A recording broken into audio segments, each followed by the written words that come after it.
So Rajan గారు మీరు చెప్పండి, అంటే లైక్ ఇప్పటి వరకు ఆల్మోస్ట్ అన్ని జానర్స్ మీరు టచ్ చేశారు కదా, ఐ థింక్ హారర్ టచ్ చేయలేదు.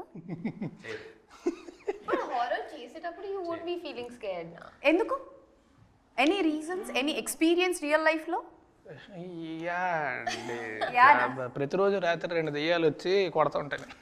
రియల్ ఎక్స్పీరియన్స్ ఏముంటుందండి? నెక్స్ట్ టైం నుంచి క్వశ్చన్ అడిగినప్పుడు ఆలోచించుకుని అడుగు. అంటే ఎందుకు చేయరు అని, బికాస్ నాని గారిని కూడా అడిగితే నాని గారు కూడా హారర్ జానర్ చేయను అన్నారు. టెల్ యూ, అంటే ఒక పర్టిక్యులర్ రీజన్ అని కాదు, కానీ హారర్ సినిమా మీరు ఏదైనా హారర్ సినిమా 2 సార్లు చూసారా? నేనా ఏ సినిమా? ప్రేమ కథా చిత్రం. అది కామెడీ, హారర్ కామెడీ. రీవాచ్ ఎక్కువ నాకు ఒకసారి చూడడానికి భయం. నాకు హారర్ సినిమాలు అంటే ఆ జంప్ స్కేర్స్, కానీ జంప్ స్కేర్ అంటే భయం.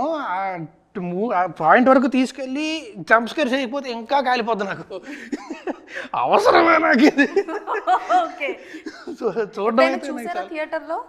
అయ్యో బాబోయ్, మంచి క్వశ్చన్ అడిగారు. ఒకసారి మర్రి చెట్టు సినిమా సెకండ్ షో వైజాగ్లో నరసింహ థియేటర్ ఉంటుంది. మర్రి చెట్టు సినిమాకి వెళ్ళా.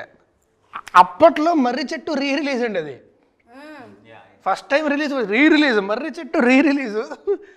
సెకండ్ షో థియేటర్లో ఈడ్చుకొడితే 10 మంది ఉన్నారు అనుకుంటాను. 10 మంది 15 మంది ఉన్నారు. సినిమా అయిపోయిన తర్వాత ఇంటికి వెళ్ళాలని కూడా తెలియదు నాకు.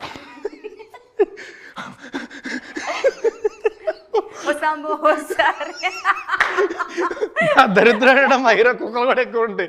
దెయ్యం కోసం భయపడాలి, కుక్కల కోసం భయపడాలి కూడా అర్థం కాలేదు నాకు. బట్ కానీ కాదు, అలా అని కాదు. ఒకటి ఏంటంటే హారర్ సినిమాకి అంటే మళ్ళీ మళ్ళీ చూడడం అనేది తక్కువ ఉంటుంది. ప్లస్ ఎందుకు నాకు హారర్ అంటే ఏమో మరి చిన్న డిసింట్రెస్ట్ అంతే.